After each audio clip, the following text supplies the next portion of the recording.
Deciding ഫാക്ടറായി BJP 2026 തെരഞ്ഞെടുപ്പിൽ വരും എന്നൊരു പ്രതീക്ഷയുണ്ടോ?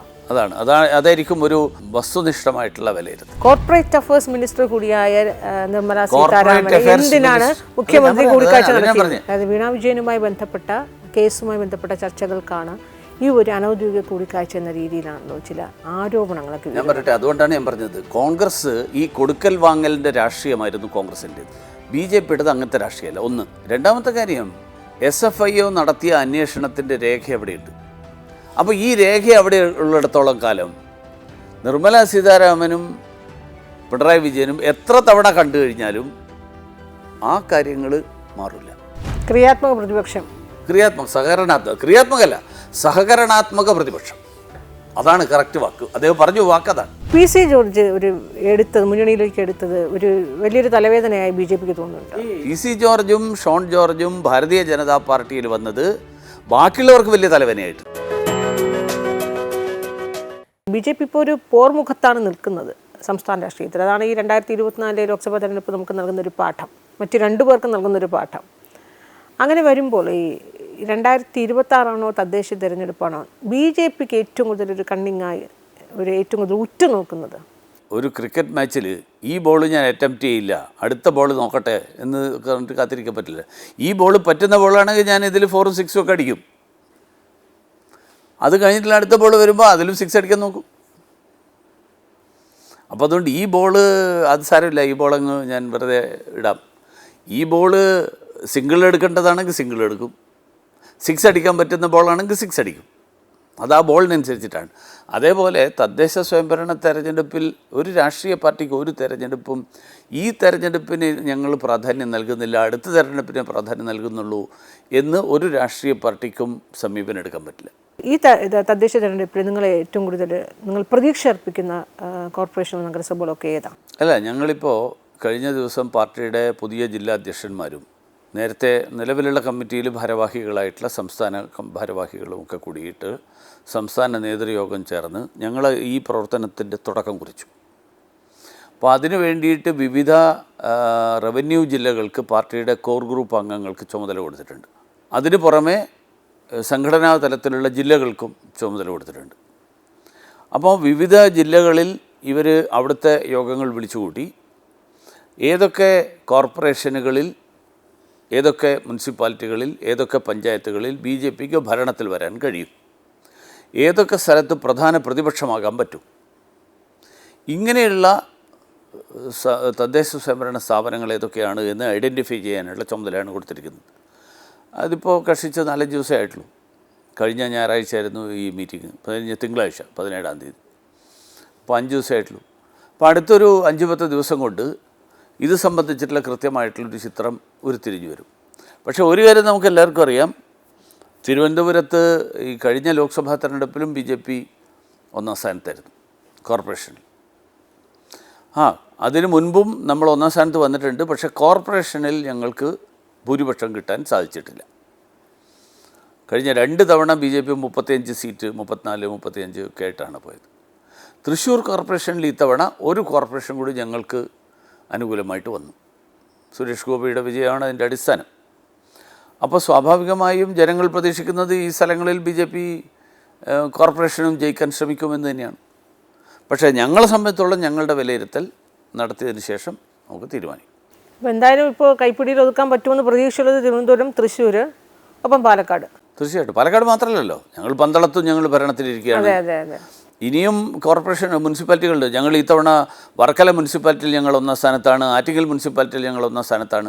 നിലവിൽ സംസ്ഥാന BJPയുടെ കൈപ്പിടിയിൽ ഈ ലോക്സഭാ തെരഞ്ഞെടുപ്പിൻ്റെ റിസൾട്ട് നമ്മൾ നോക്കുമ്പോൾ ഏറെക്കുറെ 20ഓളം മണ്ഡലങ്ങൾ 1ഉം 2ഉം സ്ഥാനത്തായി BJPക്കാണ്. അതുകൊണ്ട് തന്നെ സ്വാഭാവികമായി ഈ മണ്ഡലങ്ങളിൽ ഉചിതമായ സ്ഥാനാർത്ഥികളെ നിർത്തിയേ പറ്റൂ. ഈ 20 മുൻനിര നിൽക്കുന്ന നേതാക്കന്മാർ അവിടെ മത്സരിച്ചാൽ മാത്രമേ ആ നിലവിലുള്ളത് അങ്ങനെ തന്നെ നിലനിർത്താൻ പറ്റുള്ളൂ. അതിന് മാത്രം നോക്കുമ്പോൾ സംസ്ഥാനത്ത് അത്രയേറെ ജനങ്ങളിലേക്ക് ഇറങ്ങിച്ചെല്ലാൻ പറ്റുന്ന അല്ലെങ്കിൽ ഒരു ഫ്രെയിമുള്ള BJPയുടെ സംസ്ഥാന നേതാക്കൾ എങ്ങനെയാണ് ആ രീതിയിലൊരു കാൽക്കുലേഷനൊക്കെ എങ്ങനെയാണ്? അല്ല, ഇതിലൊരു കാര്യം നമ്മൾ മനസ്സിലാക്കേണ്ടത്, തെരഞ്ഞെടുപ്പ് നടക്കുന്നത് സംസ്ഥാന തലത്തിൽ അറിയപ്പെടുന്ന നേതാവ് ആണോ ഇല്ലയോ നോക്കിയിട്ടല്ലല്ലോ. നിയമസഭാ തെരഞ്ഞെടുപ്പിൽ ആ മണ്ഡലത്തിലെ ജനങ്ങൾക്ക് ആക്സെപ്റ്റബിൾ ആണോ? ഇപ്പോൾ ഇപ്പോൾ കേരളത്തിലെ UDFൻ്റെയും LDFൻ്റെയും ജയിച്ചു വരുന്ന MLA-മാരെ എത്ര പേരെ സംസ്ഥാനത്തെ മുഴുവൻ ജനങ്ങൾക്ക് അറിയുന്നവരുണ്ട്? ചുരുക്കം ആൾക്കാരേ ഉള്ളൂ. പക്ഷേ ആ മണ്ഡലത്തിൽ അവർക്ക് ജയിക്കാൻ പറ്റുന്നു. കാരണം ആ മണ്ഡലത്തിലെ ജനങ്ങളുമായിട്ട് വളരെ സജീവമായിട്ടുള്ള ബന്ധം പുലർത്തുന്നതുകൊണ്ടാണ് അവർ ജയിച്ചിട്ടുള്ളത്. അപ്പോൾ BJPയും സ്ഥാനാർത്ഥികളെ തീരുമാനിക്കുമ്പോൾ സംസ്ഥാന തലത്തിൽ അറിയപ്പെടുന്നവർ പോയിട്ട് എല്ലാ സ്ഥലത്തും നിൽക്കണം എന്നുള്ളതിനേക്കാൾ കൂടുതൽ ആ മണ്ഡലത്തിലെ ജനങ്ങൾക്ക് ആക്സെപ്റ്റബിൾ ആയിട്ടുള്ള ആ മണ്ഡലത്തിൽ ജയിക്കാൻ കഴിയുന്ന ആളുകൾ ആ പരിഗണന കൊടുത്തുകൊണ്ടാണ് BJPയും കാൻഡിഡേറ്റ്സിനെ കണ്ടെത്തുക. അപ്പോൾ അത് ഈ 10-20 മണ്ഡലങ്ങളിൽ പ്രത്യേകം ശ്രദ്ധ നൽകിക്കൊണ്ട് തന്നെ അങ്ങനെയുള്ള ആളുകളെ കണ്ടെത്താനും അവരെ സ്ഥാനാർത്ഥികളാക്കാനും അവരെ വിജയത്തിന് വേണ്ടിയിട്ട് പാർട്ടിയുടെ പ്രവർത്തനം നടത്താനും വേണ്ടിയിട്ടുള്ള ശ്രമമുണ്ട്. കഴിഞ്ഞ തവണ സംസ്ഥാന അധ്യക്ഷൻ 2 മണ്ഡലങ്ങളിലാണ് മത്സരിച്ചത്. കാരണം അത് അത്രയേറെ പ്രതീക്ഷയുണ്ടായിരുന്നു.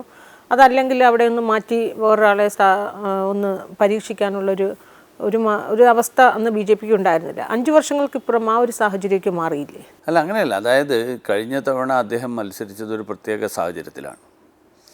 ഒന്ന്, ശബരിമലയുടെ പശ്ചാത്തലത്തിൽ പത്തനംതിട്ട മത്സരിക്കുകയും അതിനുശേഷം കോന്നിയിൽ ഉപതെരഞ്ഞെടുപ്പ് നടന്നപ്പോൾ വീണ്ടും മത്സരിക്കുകയും ചെയ്തപ്പോൾ ആ മണ്ഡലം സംസ്ഥാന അധ്യക്ഷൻ വീണ്ടും മത്സരിക്കണം എന്നുള്ളൊരു അഭിപ്രായം കേന്ദ്ര നേതൃത്വമാണ് മുന്നോട്ട് വെച്ചത്. അതിന് പുറമെ അപ്പോൾ മഞ്ചേശ്വരം എന്ത് ചെയ്യണം എന്നുള്ളൊരു ചിന്ത വന്നു. കാരണം ആദ്യം തീരുമാനിക്കപ്പെട്ടത് കോന്നിയാണ്. മഞ്ചേശ്വരത്ത് വേറൊരാളെ മത്സരിപ്പിക്കാനായിരുന്നു ഞങ്ങളുടെ ശ്രമം. പക്ഷെ ആ ശ്രമം ഫലപ്രദമായില്ല.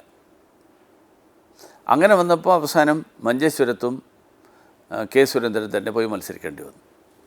അത് പക്ഷേ കേരളത്തിലെ ജനങ്ങളുടെ ഇടയിൽ അത്ര വലിയൊരു അനുകൂലമായിട്ടുള്ള സമീപനം ഉണ്ടായില്ല. പിന്നെ അതിനെ ഉപയോഗിച്ചുകൊണ്ട് കോൺഗ്രസും ബാക്കിയുള്ളവരും ഒക്കെ വലിയ ദുഷ്പ്രചരണങ്ങളൊക്കെ കഴിച്ചു വിട്ടു. എന്തായാലും അങ്ങനെയുള്ള പരീക്ഷണങ്ങൾ കേരളത്തിൽ നടത്താനുള്ള ഒരു അവസ്ഥയിൽ BJP എത്തിയിട്ടില്ല എന്നുള്ളതാണ് അതിൽ നിന്ന് BJP മനസ്സിലാക്കിയ 5 വർഷം കൊണ്ട് മനസ്സിലാക്കിയൊരു പാഠം. പാലക്കാട് ഈ ഉപതെരഞ്ഞെടുപ്പിന് ശേഷം BJPയിലുണ്ടായൊരു പൊട്ടിത്തെറിയൊക്കെ നമുക്കറിയാം. ഏറ്റവും കൂടുതൽ BJPക്ക് വലിയ പ്രതീക്ഷയുള്ളൊരു മണ്ഡലം തന്നെയാണ്. 2026 നോക്കുമ്പോൾ പാലക്കാട് ആ രീതിയിൽ എന്തെങ്കിലും ഒക്കെ അസ്വസ്ഥതകളോ അത്തരം പ്രശ്നങ്ങളൊക്കെ തന്നെയും മറന്നേക്ക് പുറത്തു വരുമോ, അതോ നിങ്ങൾ അതൊക്കെ പരിഹരിച്ചു കഴിഞ്ഞോ? ഉപതെരഞ്ഞെടുപ്പിൽ വലിയ പൊട്ടിത്തെറിയൊന്നും ഉണ്ടായില്ല. ഒരാൾ കൊഴിഞ്ഞുപോയി. ഈ ഒരാളുടെ കൊഴിഞ്ഞുപോക്ക് ആ ഒരാളിൽ മാത്രമായിട്ട് നിൽക്കുകയാണ്. അയാൾ വലിയ സംസ്ഥാന നേതാവാണെന്നൊക്കെയാണ് മാധ്യമങ്ങളൊക്കെ പറഞ്ഞത്. പക്ഷെ BJPയിൽ എത്ര വലിയ സംസ്ഥാന നേതാവാണെങ്കിലും പാർട്ടിയോടൊപ്പം നിൽക്കുമ്പോൾ മാത്രമേ അയാൾക്ക് ആ അംഗീകാരമുള്ളൂ. പാർട്ടിയിൽ നിന്ന് വിട്ടുപോകാൻ തീരുമാനിച്ചു കഴിഞ്ഞാൽ പാർട്ടിയോടൊപ്പം നിൽക്കുന്ന ഒരാൾ പോലും ആ ആളുടെ കൂടെ പോയില്ല.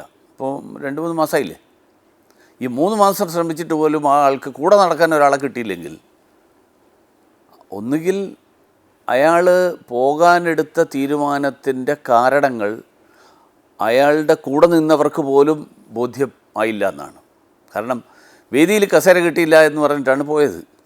അപ്പോൾ ഒരു വേദിയിൽ കസേര കിട്ടാത്തതിൻ്റെ പേരിൽ ഒരാളുടെ ആശയപ്രതിബദ്ധത എങ്ങനെയാണ് മാറുക എന്ന് എനിക്ക് മനസ്സിലായിട്ടില്ല. ഇപ്പോഴും മനസ്സിലാവാത്തൊരു കാര്യമാണ്. ഒരു രാഷ്ട്രീയ പാർട്ടിയിൽ പ്രവർത്തിക്കുന്നത് ഒരുപക്ഷെ തുടക്കത്തിൽ പാർട്ടിയിൽ ചേരുമ്പോൾ വലിയ പ്രതിബദ്ധതയൊന്നും ഉണ്ടാവില്ലായിരിക്കും, പ്രാദേശികമായിട്ടുള്ള കാരണങ്ങളെല്ലാം. പക്ഷേ കുറച്ച് വർഷം പ്രവർത്തിച്ചു കഴിഞ്ഞാൽ നമ്മളൊരു ആശയത്തോടുള്ള പ്രതിബദ്ധതയിലേക്കാണ് നമ്മൾ എത്തുന്നത് അവസാനം. അതിനുശേഷം ഒറ്റയടിക്ക് ആ പാർട്ടി വിട്ട് വേറൊരു പാർട്ടിയിൽ പോവുക. അപ്പോൾ ഇവിടെയും അയാളുടെ പ്രതിബദ്ധത എത്ര ആഴം കുറഞ്ഞതായിരുന്നു. ഇപ്പോൾ പോകുന്ന സ്ഥലത്തൊന്നും നാളെ എപ്പോൾ വേണമെങ്കിലും ചാടാം. കാരണം പ്രതിബദ്ധതയില്ല.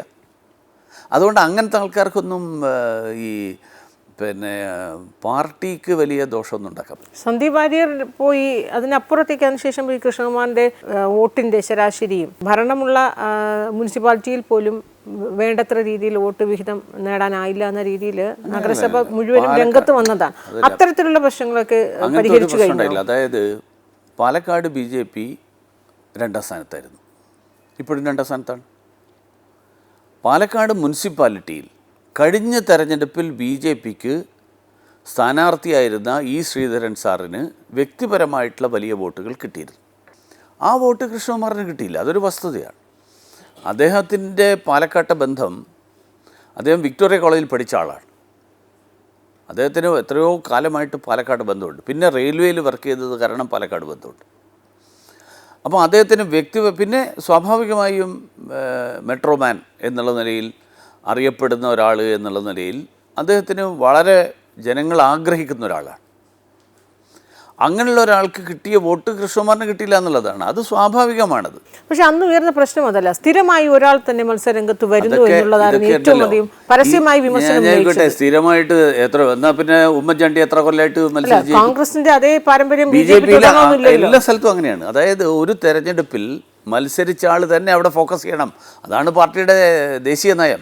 അല്ലാതെ ഒരു തെരഞ്ഞെടുപ്പിൽ മത്സരിച്ച ആൾ മാറിയിട്ട് അടുത്ത തെരഞ്ഞെടുപ്പിൽ പുതിയ ആൾ വരുമോ? അങ്ങനെ വരില്ലല്ലോ. ഇതൊക്കെ മാധ്യമങ്ങൾ BJPക്കെതിരായിട്ട് പ്രചരണം നടത്താൻ വേണ്ടിയിട്ടുണ്ടാക്കുന്ന വാദങ്ങൾ. അല്ല, അത് നഗരസഭ അധ്യക്ഷ തന്നെ പരസ്യമായി അങ്ങനെ ഒരാൾ പറഞ്ഞിട്ടില്ല. നമ്മുടെ മുനിസിപ്പാലിറ്റികളിൽ സ്ഥിരമായിട്ട് മത്സരിച്ച് ജയിക്കുന്ന ആൾക്കാരില്ലേ? പാലക്കാട് മുനിസിപ്പാലിറ്റിയിൽ എത്രയോ വർഷങ്ങളായിട്ട് ജയിക്കുന്ന ആൾക്കാരുണ്ട് സ്ഥിരമായിട്ട്. അങ്ങനെയാണെങ്കിൽ ഓരോ തെരഞ്ഞെടുപ്പിലും മാറ്റം വരുത്തേണ്ടായിരുന്നില്ലേ? അപ്പോൾ അതൊക്കെ ഈ നഗരസഭ അധ്യക്ഷയൊന്നും പറഞ്ഞിട്ടില്ല. നഗരസഭാ അധ്യക്ഷ പറഞ്ഞതായിട്ട് മീഡിയ റിപ്പോർട്ട് ചെയ്തു. എന്തായാലും 2026 കേരളത്തിൽ BJPയുടെ ഒരു കണക്കുകൂട്ടൽ എങ്ങനെയാണ്? അതായത് ഒരു ഡിസൈഡിങ് ഫാക്ടറായി BJP 2026 തെരഞ്ഞെടുപ്പിൽ വരും എന്നൊരു പ്രതീക്ഷ ഉണ്ടോ? അതായിരിക്കും ഒരു ഒരു ഒരു വസ്തുനിഷ്ഠമായിട്ടുള്ള വിലയിരുത്തൽ. ഒരു ഡിസൈഡിങ് ഫാക്ടറായി BJP മുന്നണി രാഷ്ട്രീയത്തിൽ ഉണ്ടാകും എന്ന് പറയാൻ മാത്രമുള്ള ഒരു ആത്മവിശ്വാസം നിങ്ങൾക്ക് എവിടെയാണ് കിട്ടുന്നത്? ഞങ്ങൾക്ക് ഈ 10-20 സീറ്റുകളിൽ ജനങ്ങൾ നൽകുന്ന പിന്തുണ, 2 ഈ സീറ്റുകൾക്ക് പുറമേയും ഇപ്പം ഞാൻ പലപ്പോഴും മാധ്യമപ്രവർത്തകർ കഴിഞ്ഞ ലോക്സഭാ തെരഞ്ഞെടുപ്പിൽ ഞാൻ ആറ്റിങ്ങിൽ മത്സരിച്ചപ്പോൾ ആളുകളൊക്കെ പറഞ്ഞിരുന്നത് എന്താണെന്ന് വെച്ച് കഴിഞ്ഞാൽ CPMഉം കോൺഗ്രസും തമ്മിലാണ് മത്സരം, BJP അത്രയില്ലല്ലോ എന്നാണ്. കാരണം തിരുവനന്തപുരത്തല്ലേ BJPക്ക് സ്വാധീനമുള്ളൂ, ആറ്റിങ്ങിൽ അത്ര സ്വാധീനമില്ലല്ലോ. എൻ്റെ ഒരു കണക്കൂട്ടൽ തെക്കൻ കേരളം മുഴുവൻ BJPക്ക് ലോക്സഭാ മണ്ഡലങ്ങളിൽ ഓരോന്നിലും ശരാശരി 3 ലക്ഷം വോട്ട് കിട്ടും, പ്രൊവൈഡഡ് അതിന് ജനങ്ങൾക്ക് അംഗീകരിക്കാൻ പറ്റുന്ന, ജനങ്ങൾക്ക് വോട്ട് ചെയ്യാൻ താല്പര്യമുള്ള സ്ഥാനാർത്ഥികളുണ്ടായി. അല്ല, ഈ 2026 നിയമസഭാ തെരഞ്ഞെടുപ്പാണോ അങ്ങ് പറയുന്നത്? ഞാൻ പറയുന്നത് ആ 26ലും ഇത് തന്നെ സംഭവിക്കും. ഇത് സംഭവിക്കണമെങ്കിൽ BJP അതിന് പറ്റിയ കാൻഡിഡേറ്റ്സിനെ കണ്ടെത്തി വെച്ച് കഴിഞ്ഞാൽ സംഭവിക്കും. അല്ല, ഇനി വളരെ കുറച്ച് ഏറെക്കുറെ ഒരു വർഷത്തിൽ താഴെയേ ഉള്ളൂ ആ ഒരു കാലയളവ്. ധാരാളമല്ലേ. മുന്നണി വിപുലീകരിക്കുക. നോമിനേഷൻ കൊടുത്ത 15 ദിവസത്തെ പ്രചരണത്തിലുള്ളൂ. നോമിനേഷൻ കൊടുക്കാൻ 7 ദിവസമേ വേണ്ടുള്ളൂ. അപ്പോൾ 1 മാസം മുമ്പ് തീരുമാനം എടുത്താൽ മതി. 1 വർഷമൊക്കെ വളരെ കൂടുതലാണ്. പ്രധാനമായി 20 മണ്ഡലങ്ങളാണ് നിങ്ങൾ ലക്ഷ്യമിടുന്നത് അല്ലേ? അങ്ങനെ 20 മണ്ഡലമൊന്നുമല്ല. ഞങ്ങളെ സംബന്ധിച്ചോളം ഞങ്ങൾക്ക് നല്ല ഫൈറ്റ് നടത്താൻ പറ്റുന്ന ഒരു 40-50 മണ്ഡലങ്ങളുണ്ട്. ഇപ്പോൾ കിട്ടിയിട്ടുള്ള ഒരു 30,000 വോട്ടിൻ്റെ കണക്ക് വെച്ചാൽ ആ 30,000 വോട്ട് പോലും ശരാശരി 40,000 വോട്ട് BJPക്ക് ഒരു 60 മണ്ഡലങ്ങളിലും ഉണ്ടാവും. മുന്നണി വിപുലീകരിക്കുന്നതിനെ കുറിച്ച് അത്തരത്തിൽ എന്തെങ്കിലും തീരുമാനങ്ങൾ? കാരണം നിലവിലിപ്പോൾ NDA ഒരു സഖ്യം കേരളത്തിൽ ഉണ്ടോ എന്നാണ് പലരും ചോദിക്കുന്നത്. നിലവിൽ നിങ്ങൾ BDJS ആയാലും എത്രത്തോളം ശക്തമാണെന്ന് നമുക്ക് പറയാനാവില്ല ഈ ഒരു സാഹചര്യത്തിൽ. തെരഞ്ഞെടുപ്പ് എന്ന് പറഞ്ഞു കഴിഞ്ഞാൽ ജനങ്ങളാണ് വോട്ട് ചെയ്യുന്നത്. ഇപ്പോൾ ആറ്റിങ്ങൽ എനിക്ക് വോട്ട് ചെയ്തവരിൽ ധാരാളം CPMകാരുണ്ട്. പാർട്ടി അടിസ്ഥാനത്തിലാണെങ്കിൽ അവർ വോട്ട് ചെയ്യാൻ പാടില്ലല്ലോ. കോൺഗ്രസ്സുകാരുണ്ട്, അവരെല്ലാവരും അടൂർ പ്രകാശിനാണ് വോട്ട് ചെയ്യേണ്ടിയിരുന്നത്. പക്ഷേ അവർ കുറേ പേർ ചെയ്തില്ല. അതുകൊണ്ടാണല്ലോ അദ്ദേഹത്തിൻ്റെ ഭൂരിപക്ഷം ഇത്ര നേരമായി പോയത്. അപ്പോൾ തെരഞ്ഞെടുപ്പ് വരുമ്പോൾ പാർട്ടിയുടെ സജീവ ആയിട്ടുള്ള ആൾക്കാരാണ് പാർട്ടി നോക്കി വോട്ട് ചെയ്യുന്നത്. ഒരു വലിയ ശതമാനം ജനങ്ങൾ രാഷ്ട്രീയ സാഹചര്യവും അതിനപ്പുറത്തുള്ള സ്ഥാനാർത്ഥി, ഇതെല്ലാം പല ഘടകങ്ങൾ, എതിർ സ്ഥാനാർത്ഥി, ഇതെല്ലാം നോക്കിയിട്ടാണ് വോട്ട് ചെയ്യുന്നത്. അപ്പോൾ അതുകൊണ്ട് ഈ പാർട്ടി അടിസ്ഥാനത്തിൽ ഇത്ര പാർട്ടികളുള്ള മുന്നണി കൂടുതൽ ശക്തം, ഇത്ര പാർട്ടി ഇല്ലാത്ത മുന്നണി ശക്തി കുറവ്, ആ ഗണിതം തെറ്റാണ്. അപ്പോൾ അതുകൊണ്ട് BJP എടുക്കുന്ന നിലപാടുകളോട് യോജിക്കുന്ന ആളുകൾ, ഇപ്പോൾ ഉദാഹരണത്തിന് സനാതന ധർമ്മത്തിനെതിരായിട്ട് CPMഉം കോൺഗ്രസും നടത്തുന്ന പ്രചരണം, BJP മാത്രമേ അതിനെ പ്രതിരോധിക്കാനുള്ളൂ. രാമജന്മഭൂമിയിലെ പ്രശ്നം വരുമ്പോൾ, രാമജന്മഭൂമിയിൽ പ്രാണപ്രതിഷ്ഠയുടെ വിഷയം വരുമ്പോൾ കോൺഗ്രസും CPM എടുക്കുന്ന സമീപനം, BJP എടുക്കുന്ന സമീപനം. കർണാടകത്തിൽ കരാറുകളിൽ പോലും 4% സംവരണം മുസ്ലിം സമുദായത്തിൽപ്പെടുന്ന ആളുകൾക്ക് കൊടുക്കാൻ കോൺഗ്രസ് എടുക്കുന്ന സമീപനം, കേരളത്തിലും ഇതേ സമീപനം നാളെ കോൺഗ്രസ് വന്നു കഴിഞ്ഞാൽ എടുക്കില്ല എന്നെന്താ ഉറപ്പ്? കോൺഗ്രസും ലീഗും കൂടി കേരളത്തിൽ ഭരണത്തിൽ വന്നു കഴിഞ്ഞാൽ ഈ 4% സംവരണ കരാറുകളിൽ ബാക്കി സമ്മതിച്ചു, പിന്നെ തൊഴിലിൽ, വിദ്യാഭ്യാസത്തിൽ ഒക്കെ അതിനൊരു ഒരു കാരണം വേണം പറയാനുണ്ട്. കോൺട്രാക്ട് എടുക്കുന്നതിൽ എന്ത് സംവരണം? അല്ല, ഇതൊക്കെ നിങ്ങൾക്ക് പ്രചരണ അപ്പോൾ സമയത്ത് ജനങ്ങളിലേക്ക് എത്തിക്കാൻ കഴിയും. അല്ലല്ല, ഇതൊക്കെ കേരളത്തിലെ ജനങ്ങളെ അടക്കം കാണുന്നുണ്ടെന്നാണ് ഞാൻ പറഞ്ഞത്. ഇത് പാർട്ടി നോക്കിയിട്ടല്ല ഞാൻ പറഞ്ഞത്. ഞാൻ പറയാൻ കാരണം CPM-കാരുടെ ഇടയിലുള്ള ആൾക്കാർക്കും ഇതിൽ വിരോധമുണ്ട്, കോൺഗ്രസ്സുകാരുടെ ഇടയിലുള്ള ആൾക്കാരുണ്ട്. അവർ CPM BJP-യുടെ കൂടെ ചേർന്നാലേ BJP-ക്ക് വോട്ട് ചെയ്യുന്നുള്ളതല്ല, BJP-ക്ക് വോട്ട് ചെയ്യും അവർ. അതുകൊണ്ട് മുന്നണി വിപുലീകരണം എന്ന് പറയുന്ന വിഷയത്തിൻ്റെ അടിസ്ഥാനത്തിലല്ല കേരളത്തിൽ ഭാരതീയ ജനതാ പാർട്ടിയും അല്ലെങ്കിൽ ദേശീയ ജനാധിപത്യ സഖ്യവും മുന്നോട്ട് പോകാൻ പോകുന്നത്. ഞങ്ങളും BDJS-ഉം അതോടൊപ്പം ഞങ്ങളുടെ കൂടെ നിൽക്കുന്ന ചില ചെറിയ പാർട്ടികളും, ആ പാർട്ടികളെല്ലാം ചേർന്നിട്ടുള്ള മുന്നണി, ആ മുന്നണിയിൽ ചേരാൻ താല്പര്യമുള്ളവർ ഉണ്ടെന്നിരിക്കട്ടെ, നമ്മൾ സ്വാഗതം ചെയ്യും. പക്ഷേ ഞങ്ങൾക്ക് മറ്റാരെയും കിട്ടിയില്ലെങ്കിൽ ഞങ്ങളുടെ ശക്തി വേണ്ടത്ര ഉണ്ടാവില്ല എന്ന് വിലയിരുത്തുന്നത് തെറ്റാണ്. ഇടയ്ക്ക് ക്രൈസ്തവ വോട്ടുകൾ അല്ലെങ്കിൽ ക്രൈസ്തവ മേഖലയിലേക്ക് കടന്നു ചെന്ന് അവിടെ ഒരു സ്വാധീനമൊക്കെ ചെലുത്താനായി BJP ശ്രമം വളരെ സജീവമായി നടത്തിയിരുന്നു. പക്ഷെ ആ നീക്കങ്ങളൊക്കെ പിന്നീട് അത് പാളിപ്പോയി, അല്ലെങ്കിൽ ഇപ്പോൾ അത് സജീവമായി കാണുന്നില്ലല്ലോ. എന്തു പറ്റി? ഞങ്ങളെ ഭാരതീയ ജനതാ പാർട്ടി എല്ലാ മതവിഭാഗങ്ങളെയും ഒരേപോലെ കാണുന്ന പാർട്ടിയാണ്. പക്ഷേ BJP-യെക്കുറിച്ച് തെറ്റിദ്ധാരണ പടർത്താൻ വേണ്ടിയിട്ട് കേരളത്തിൽ പ്രത്യേകിച്ചു കോൺഗ്രസും CPM കൂടി സ്ഥിരമായിട്ട് ശ്രമം നടത്തിക്കൊണ്ടിരിക്കുകയാണ്. അപ്പോൾ ആ തെറ്റിദ്ധാരണ മാറ്റാൻ വേണ്ടിയിട്ടുള്ള ഒരു ശ്രമം ഞങ്ങൾ തുടങ്ങിയിരുന്നു. ഇപ്പോൾ ഈ വർഷവും ഈസ്റ്റർ വരുമ്പോൾ ഞങ്ങൾ പോകും, ക്രിസ്മസിന് ഞങ്ങൾ പോയി. ഞങ്ങൾക്ക് ഈ ഡിസംബർ 25-ാം തീയതി ക്രിസ്മസ് കഴിഞ്ഞതിന് ശേഷം ഈ വരാൻ പോകുന്ന ഏപ്രിൽ 20-ാം തീയതിയാണ് ഈസ്റ്റർ എന്നാണ്. അതിൻ്റെ ഇടയിൽ ഒരു ക്രൈസ്തവോത്സവം ഞങ്ങൾ വിചാരിച്ചിട്ടുണ്ടാക്കാൻ പറ്റില്ലല്ലോ. അപ്പോൾ അതുകൊണ്ട് ഉത്സവങ്ങളിൽ ഞങ്ങൾ തമ്മിൽ കാണും. പിന്നെ വ്യക്തിപരമായിട്ടുള്ള സൗഹൃദം ഞങ്ങൾ എല്ലാ മേഖലകളിലും തുടരുന്നു. അപ്പോൾ അതുകൊണ്ട് ഈ BJP-യുടെ ആ ശ്രമം, അതായത് എല്ലാവരുടെയും പിന്തുണ ആർജിക്കാൻ വേണ്ടിയിട്ടുള്ള ശ്രമം, ആ ശ്രമം ഞങ്ങൾ നിരന്തരമായിട്ട് നടത്തിക്കൊണ്ടിരിക്കുക. അപ്പോഴും ഈ 2026 പ്രതിപക്ഷത്ത് BJP വരാനുള്ളൊരു സാധ്യതയാണ് K. സുരേന്ദ്രൻ അടക്കമുള്ള മറ്റ് BJP നേതാക്കളൊക്കെ പ്രവചിച്ചുകൊണ്ടേയിരിക്കുന്നത്. പക്ഷെ താങ്കൾ എപ്പോഴും പ്രതിപക്ഷത്ത് വരുമെന്നുള്ളൊരു അത്രത്തോളം ഒരു ആത്മവിശ്വാസം താങ്കൾക്കില്ല.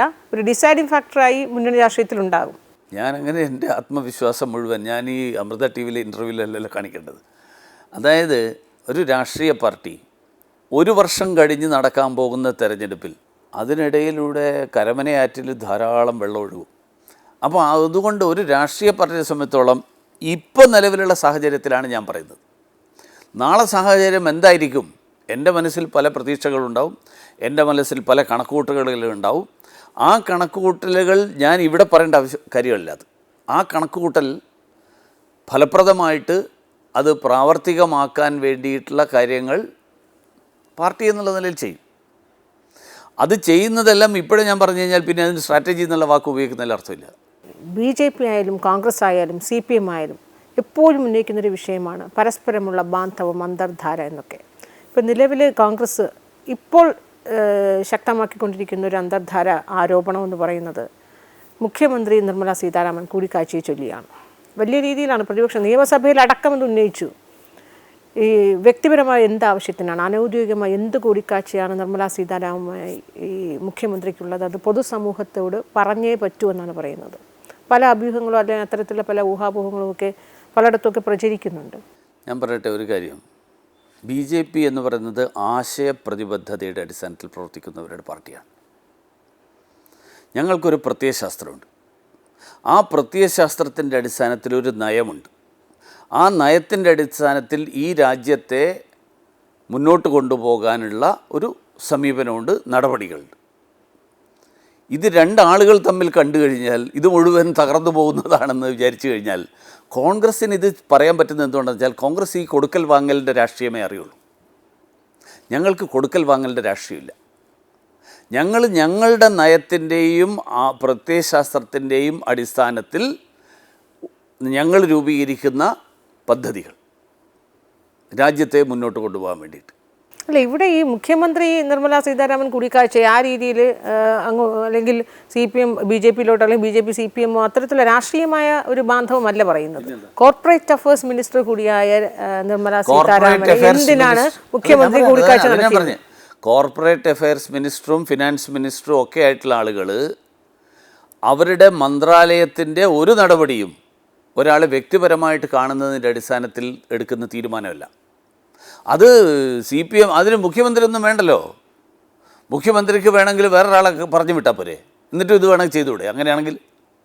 അപ്പോൾ അതുകൊണ്ട് ഇതൊക്കെ കോൺഗ്രസിൻ്റെ CPM ബന്ധം മറച്ചു പിടിക്കാൻ വേണ്ടി. അപ്പോൾ അവസാനം ഇതെല്ലാം വരേണ്ടത് എവിടെയാണ്? വോട്ടിലാണല്ലോ. ഏറ്റവും ഒടുവിൽ തിരുവനന്തപുരത്തെ ഉപതെരഞ്ഞെടുപ്പിൽ ശ്രീവരാഹത്ത് കോൺഗ്രസിൻ്റെ വോട്ട് മുഴുവൻ പോയത് എവിടെയാണ്? നമുക്കെല്ലാവർക്കും അറിയാം, CPMനാണ് പോയത്. കാരണം കോൺഗ്രസ് ദേശീയ തലത്തിലെടുത്തിട്ടിരിക്കുന്ന നിലപാട് കേരളത്തിൽ CPM ഭരിക്കട്ടെ, പാർലമെൻറ്റിലേക്ക് കോൺഗ്രസ് MPമാർ ജയിക്കുക, അതാണ് കോൺഗ്രസിൻ്റെ സമീപനം. അത് CPMന് വിരോധമില്ല. കാരണം പിണറായി വിജയൻ മുഖ്യമന്ത്രി ആയിരിക്കണമെന്നേ അദ്ദേഹത്തിന് താല്പര്യമുള്ളൂ. പാർലമെൻറ്റിൽ പോയിരുന്നിട്ട് CPM അവിടെ ഭരിക്കാൻ പോകുന്നില്ല എന്ന് പിണറായി വിജയനും അറിയാം. അതുകൊണ്ട് അവർക്ക് സൗകര്യം. ഇത് പുറത്തു വരാതിരിക്കാൻ വേണ്ടി കിട്ടുന്ന അവസരങ്ങളിലൊക്കെ BJPയും CPM തമ്മിലാണ് സഖ്യമെന്ന് കോൺഗ്രസ് പറയും, BJPയും കോൺഗ്രസും തമ്മിൽ സഖ്യമാണെന്ന് CPM പറയുന്നുണ്ട്. ആ സഖ്യം ആരോപണം തന്നെയാണ് ഇപ്പോൾ നിങ്ങളും പറഞ്ഞുകൊണ്ടേയിരിക്കുന്നത്. BJP അതല്ലല്ലോ പറഞ്ഞത്. ഞാൻ പറഞ്ഞത് അവർ തമ്മിലുള്ള സഖ്യമാണ് പറഞ്ഞത്. ഞങ്ങൾ തമ്മിൽ, കാരണം ഞങ്ങൾ പ്രത്യയശാസ്ത്രത്തിൻ്റെ അടിസ്ഥാനത്തിലുള്ള പാർട്ടിയാണ്. CPMൻ്റെ പ്രത്യയശാസ്ത്രം പോയല്ലോ, അവർ തന്നെ പറഞ്ഞല്ലോ ആ പ്രത്യയശാസ്ത്രത്തിന് വലിയ പ്രാധാന്യമൊന്നുമില്ലെന്ന്. അതുകൊണ്ടല്ലേ സ്വകാര്യ സർവകലാശാല വരുന്നു, അതുകൊണ്ട് ബാക്കിയെല്ലാം തീരുമാനമൊക്കെ മാറ്റിയല്ലോ. അതായത് വീണ വിജയനുമായി ബന്ധപ്പെട്ട കേസുമായി ബന്ധപ്പെട്ട ചർച്ചകൾക്കാണ് ഈ ഒരു അനൗദ്യോഗിക കൂടിക്കാഴ്ച എന്ന രീതിയിലാണല്ലോ ചില ആരോപണങ്ങളൊക്കെ. ഞാൻ പറയട്ടെ, അതുകൊണ്ടാണ് ഞാൻ പറഞ്ഞത് കോൺഗ്രസ് ഈ കൊടുക്കൽ വാങ്ങലിൻ്റെ രാഷ്ട്രീയമായിരുന്നു കോൺഗ്രസിൻ്റേത്. BJPയുടേത് അങ്ങനത്തെ രാഷ്ട്രീയമല്ല. ഒന്ന്. രണ്ടാമത്തെ കാര്യം, ഇതെല്ലാം രേഖകളുണ്ട്.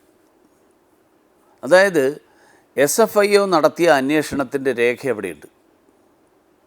ആ രേഖയിൽ നിന്ന് കുറ്റവാളിയാണെന്നിരിക്കട്ടെ തുടർ നടപടിയെടുക്കണം, കുറ്റവാളിയല്ലെന്നിരിക്കട്ടെ നമുക്ക് കുറ്റവാളിയാക്കാനും പറ്റില്ല.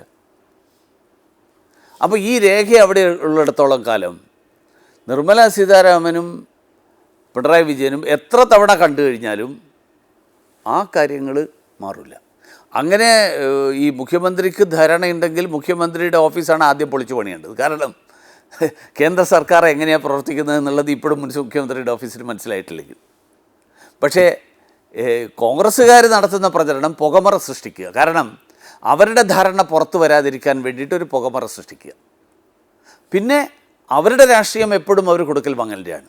ഇപ്പോൾ അത് പരസ്യമായിട്ട് തന്നെ പ്രതിപക്ഷ നേതാവ് പറഞ്ഞല്ലോ, ഞങ്ങൾ സഹകരണാത്മക പ്രതിപക്ഷമായിരിക്കും. അദ്ദേഹം ഒരിക്കലും പിണറായി വിജയനെ മുഖ്യമന്ത്രിയെ ഒരു വലിയ കുഴപ്പമുണ്ടാകുന്ന തരത്തിലേക്ക് അദ്ദേഹം ഒരിക്കലും കാര്യങ്ങൾ എത്തിക്കില്ല. അത് കോൺഗ്രസ്സുകാരടക്കം സമ്മതിക്കുന്നൊരു കാര്യമാണ്. ക്രിയാത്മക പ്രതിപക്ഷം, ക്രിയാത്മകമല്ല, സഹകരണാത്മക പ്രതിപക്ഷം, അതാണ് കറക്റ്റ് വാക്ക്. അദ്ദേഹം പറഞ്ഞു വാക്കതാണ്. അതുകൊണ്ട് അദ്ദേഹം ഒരിക്കലും പിണറായി വിജയന് ഡാമേജിങ് ആയിട്ടൊന്നും ചെയ്യില്ല. കുറച്ച് പ്രതിപക്ഷ പ്രഖ്യാപനം, പ്രസംഗം അതൊക്കെ നടത്തും. അതിൽ കവിഞ്ഞ് അപ്പുറത്തേക്ക് അദ്ദേഹത്തിന് പോകാൻ പറ്റില്ല. കാരണം തിരിച്ചു കൊടുക്കൽ വാങ്ങൽ രാഷ്ട്രീയമുള്ളതുകൊണ്ട്. കാരണം അദ്ദേഹത്തിനെതിരായിട്ടുള്ള വിജിലൻസ് കേസ് എവിടെ എത്തിയിട്ടില്ല. കുഴൽനാടൻ്റെ അനധികൃത ഭൂമിയുടെ അന്വേഷണം, ആ അന്വേഷണം പിന്നെ എവിടെയും മുന്നോട്ട് നീങ്ങില്ല. അതുകൊണ്ട് കുഴൽനാടനും ഈ സംഭവത്തിൽ വിജിലൻസിലാണ് പരാതി കൊടുത്തത്. കുഴൽനാടൻ കോടതി പോയില്ല. കോടതി പോയത് ഷോൺ ജോർജാണ്. അപ്പോൾ കോൺഗ്രസും CPMും തമ്മിലാണോ ധാരണ, അതോ BJPയും CPMും തമ്മിലാണോ ധാരണ എന്നറിയാൻ ഇത് മാത്രം മതി. PC ജോർജ് മുന്നണിയിലേക്ക് എടുത്തത് ഒരു വലിയൊരു തലവേദനയായി BJPക്ക് തോന്നുന്നുണ്ട്? ഇല്ലല്ലോ. അദ്ദേഹം പല കാര്യങ്ങളും വളരെ തുറന്ന് സംസാരിക്കുന്നു, വസ്തുതാപരമായിട്ട് സംസാരിക്കുന്നു. അദ്ദേഹം ലവ് ജിഹാദിനെ കുറിച്ച് പറഞ്ഞു. അദ്ദേഹം പറഞ്ഞത് വസ്തുതയാണെന്ന് സീറോ മലബാർ സഭ പ്രസ്താവന ഇറക്കി. അദ്ദേഹം പറഞ്ഞ കാര്യങ്ങളെ പൂർണ്ണമായിട്ട് പിന്തുണച്ചു. മുനമ്പം വിഷയത്തിൽ അദ്ദേഹം സജീവമായിട്ട് ഇടപെട്ടു. ഷോൺ ജോർജ് സജീവമായിട്ട് ഇടപെടുന്നു. ഇന്ത്യയിലെ വിവിധ പല സ്ഥലങ്ങളിലുള്ള ആയിരക്കണക്കിന് ആൾക്കാരുടെ ആശങ്കകളാണ് അവരൊക്കെ പറയുന്നത്. PC ജോർജും ഷോൺ ജോർജും ഭാരതീയ ജനതാ പാർട്ടിയിൽ വന്നത് ബാക്കിയുള്ളവർക്ക് വലിയ തലവേദനയായിട്ടുണ്ട്. 2026 ഒരു സ്ഥാനാർത്ഥിയെ നമുക്ക് പ്രതീക്ഷിക്കാം പൂഞ്ഞാറിൽ. തീർച്ചയായിട്ടും ഉണ്ടാവുമല്ലോ. പൂഞ്ഞാറിൽ ഭാരതീയ ജനതാ പാർട്ടിയുടെ സ്ഥാനാർത്ഥി ഉണ്ടാവും. PC ജോർജിനെ പ്രതീക്ഷിക്കാം. ആരായിരിക്കും എന്നുള്ള കാര്യം ഞാനിപ്പോൾ പറയുന്നത് ശരിയല്ലല്ലോ. അദ്ദേഹത്തോട് ഞാൻ പേഴ്സണലായിട്ട് ചോദിച്ചില്ല, അദ്ദേഹം മത്സരിക്കാൻ താല്പര്യമുണ്ടോ. പ്രതിപക്ഷത്തെ അങ്ങ് ഇങ്ങനെയാണ് വിലയിരുത്തുന്നെങ്കിൽ ഇപ്പോൾ CPM ഒക്കെ കരുതുന്നത് പോലെ 3-ാം തവണയും പിണറായി വിജയന്റെ നേതൃത്വത്തിൽ ഒരു മന്ത്രിസഭ നമുക്ക് പ്രതീക്ഷിക്കാം. ആത്യന്തികമായിട്ട് ജനങ്ങളാണല്ലോ തീരുമാനം എടുക്കുക. 1977 അടിയന്തരാവസ്ഥയ്ക്ക് ശേഷം തെരഞ്ഞെടുപ്പ് നടന്നപ്പോൾ അന്നത്തെ പാർട്ടി ഘടനയുടെ സ്ഥിതി വെച്ച് നോക്കിയാൽ 19 മാസം ജയിലിൽ കിടന്ന് ഏതാണ്ട് 20 ദിവസം 25 ദിവസം മുമ്പ് പുറത്തിറങ്ങിയ നേതാക്കന്മാരുടെ നേതൃത്വത്തിലുള്ള ഒരു പാർട്ടി ഭരണത്തിൽ വരും എന്ന് സാമാന്യ ബുദ്ധിയുള്ള ആളുകളൊന്നും കരുതിയിട്ടില്ല. പക്ഷേ ജനങ്ങൾ തീരുമാനിച്ചു. ത്രിപുരയിൽ ഭാരതീയ ജനതാ പാർട്ടി ഒരു സീറ്റും ഇല്ലാതിരുന്ന ഭാരതീയ ജനതാ പാർട്ടി ഭരണത്തിൽ വരും എന്ന് ആരെങ്കിലും പ്രതീക്ഷിച്ചിരുന്നു? CPM 10-25 കൊല്ലക്കാലം തുടർച്ചയായിട്ട് ഭരിച്ച ഒരു സംസ്ഥാനം. ആരെങ്കിലും പ്രതീക്ഷിച്ചിരുന്നോ? 30 കൊല്ലം ഭരിച്ച ബംഗാളിൽ CPMന് തുടർച്ചയായിട്ട് 2-3 തെരഞ്ഞെടുപ്പിൽ ഒരു സീറ്റ് പോലും കിട്ടുന്നില്ല. കേരളത്തിലെ BJPയേക്കാൾ ഗതികേടില്ല അവരുടെ അവസ്ഥ. ഞങ്ങൾക്കൊന്നുമില്ലെങ്കിൽ ഒരു ലോക്സഭാ സീറ്റുണ്ട്, അവർക്കൊരു ലോക്സഭയും നിയമസഭ സീറ്റ് പോലും ഇല്ല. അപ്പോൾ അത് ഞാൻ പറയുന്നത് ഇതെല്ലാം ജനങ്ങളാണ് തീരുമാനിക്കുന്നത്. അതുകൊണ്ട് ഈ കോൺഗ്രസ്സിന് ഇതുണ്ട്, അതുകൊണ്ട് CPM അവർ തമ്മിൽ തീരുമാനിച്ചിട്ടാൽ വരില്ലല്ലോ. ജനങ്ങൾ തീരുമാനിക്കും. ജനങ്ങൾ നാളെ തീരുമാനിച്ചു എന്നിരിക്കട്ടെ BJP ഭരണത്തിലെത്തിക്കണം. BJP ഭരണത്തിൽ വരും. എന്തായാലും BJPയുടെ കണക്കുകൂട്ടലുകളും കരുക്കൾ നീക്കവും ഒക്കെ കൃത്യമായി നടക്കട്ടെ. എല്ലാ ആശംസകളും. ഇത്രയും സമയം വാക്കുമായി സഹകരിച്ചതിന് നന്ദി. സന്തോഷം.